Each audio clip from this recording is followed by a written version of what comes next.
বিজ্ঞান বলে একজন প্রাপ্তবয়স্ক সুস্থ পুরুষ একবার সহবাস করলে যে পরিমাণ বীর্য নির্গত হয় তাতে 40 কোটি শুক্রাণু থাকে। লজিক অনুযায়ী মেয়েদের গর্ভে যদি সেই পরিমাণে শুক্রাণু স্থান পেত তাহলে 40 কোটি বাচ্চা তৈরি হতো। কথাটা খুব বুঝবেন। এই 40 কোটি শুক্রাণু মায়ের জরায়ুর দিকে পাগলের মতো ছুটতে থাকে। জীবিত থাকে মাত্র 300 থেকে 500 শুক্রাণু, আর বাকিরা এই ছুটে চলার পথে ক্লান্ত অথবা পরাজিত হয়ে তারা ইন্তেকাল করে বা মারা যায়। এই 300 থেকে 500 শুক্রাণু যেগুলো ডিম্বাণুর কাছে যেতে পেরেছে তাদের মধ্যে একটি মহা শক্তিশালী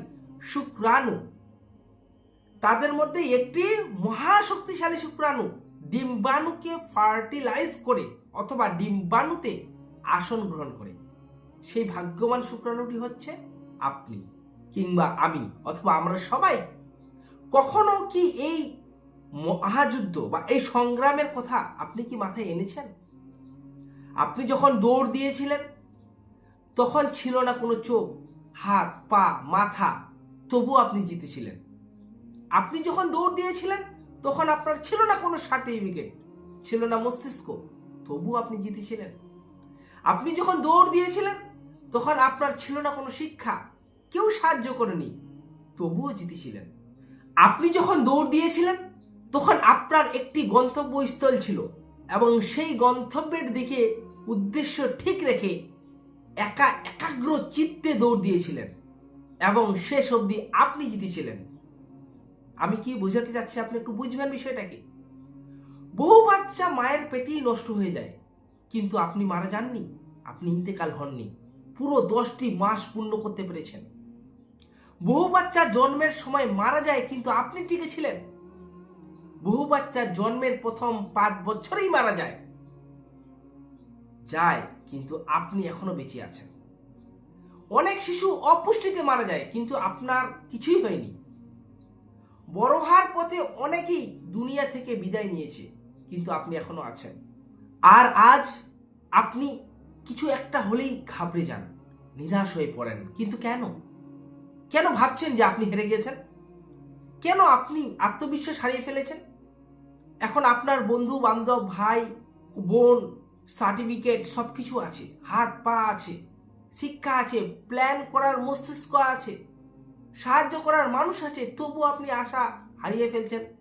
যখন আপনি জীবনের প্রথম দিন হার মানেননি, 40 কোটি শুক্রাণুর সাথে মরণপণ যুদ্ধ করে ক্রমাগত দৌড় দিয়ে কারো সাহায্য ছাড়াই প্রতিযোগিতায় আপনি বিজয়ী হয়েছিলেন, তাহলে আজ আপনি হতাশা কেন? একজন আপনার লাইফ থেকে চলে গেলে সেটা মেনে নিতে পারেন না কেন? আপনি একটু কিছু হলেই ভেঙে পড়েন কেন? বলেন আমি আর বাঁচতে চাই না কেন? বলেন আমি হেরে গেছি। জি, আমাদের বাস্তব সমাজের বাস্তব চিত্র আপনাদের সামনে তুলে ধরলাম প্রিয় দর্শক, কিন্তু এই সব কিছু বলার পিছনে আমার মেন উদ্দেশ্য হচ্ছে আপনাকে তৈরি করেছে কে, আপনাকে এই দুনিয়ায় পাঠিয়েছে কে, কি জন্য আপনি এসেছেন এই দুনিয়ায়। এমন হাজারো কথা তুলে ধরা সম্ভব, কিন্তু আপনি কোনোদিন একবারও সেই কিতাবের দিকে দেখলেন না যে কিতাব আপনার আমার জন্য পাঠানো হয়েছে।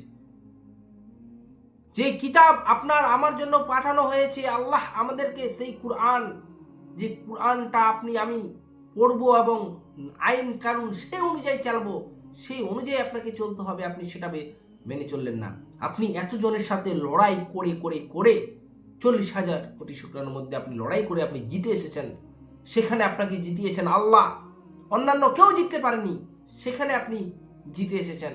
কিন্তু আজকে আপনি জিতে এসো আপনি নিজেকে হতাশা মনে করছেন কেন? আপনি কি মনে করেন না যে আল্লাহ আছে? আপনি কি জানেন না আল্লাহ আছে? আপনি কি জানেন না আমাদের প্রিয় নবী হযরত মুহাম্মদ সাল্লাল্লাহু আলাইহি ওয়াসাল্লাম তিনি আমাদের যেভাবে চলতে বলেছেন সেইভাবে চললে আমাদের হতাশা দূর হয়ে যাবে? আপনি কি জানেন না? আপনি কি পড়েননি? আপনি কি বোঝেননি? আপনি কেন এইভাবে মূর্খতার পরিচয় দিচ্ছেন? কি করছেন আপনি কোথায়? আপনার স্থান কোথায়? আপনি কি করছেন? আপনি কেন এখনো বাড়িতে বসে শুধু অযথা সময় কাটাচ্ছেন?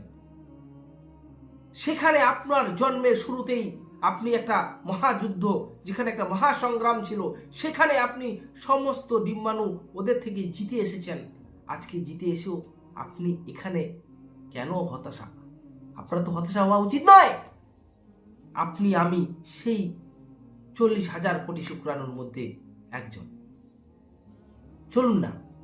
চলুন না সবাই মিলে আল্লাহর দেওয়া মেসেজটাকে বুঝি।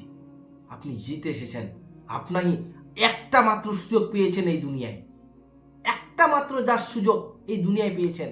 এই সুযোগটাকে যদি আপনি কাজে লাগাতে না পারেন, আপনি আপনার তখন হতাশা হবে। আর হতাশা তখন হওয়া উচিত যে আপনাকে তৈরি করেছে, যার জন্য আপনি এসেছেন, যিনি আপনার জন্য জান্নাত জাহান্নাম তৈরি করেছেন। আপনি যদি তার কথা না মানতে পারেন, আপনি যদি তার কথা অনুযায়ী চলতে না পারেন, তাহলে আপনি হতাশ, তাহলে আপনি সত্যি হতাশ। প্রিয় দর্শক, আশা করি আপনি বুঝতে পেরেছেন।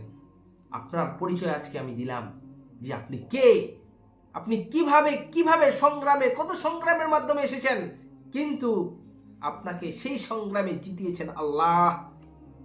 তো সেই আল্লাহকে আমরা কেন মানব না? সেই আল্লাহকে হাইয়া আলা সালাহ যখন আজানের সময় হয়ে যায়, কেন আমরা মাথা নত করব না তার সামনে? কেন করব না? সত্যি আমরা যদি এটাকে ভাবতাম, আমরা যদি এটাকে বুঝতাম, তাহলে সত্যি আমাদের এই কুরআন, এই হাদিস এর মর্ম বুঝতে পারতাম। আসসালামু আলাইকুম আ রহমতুল্লাহি আ বারাকাতুহু।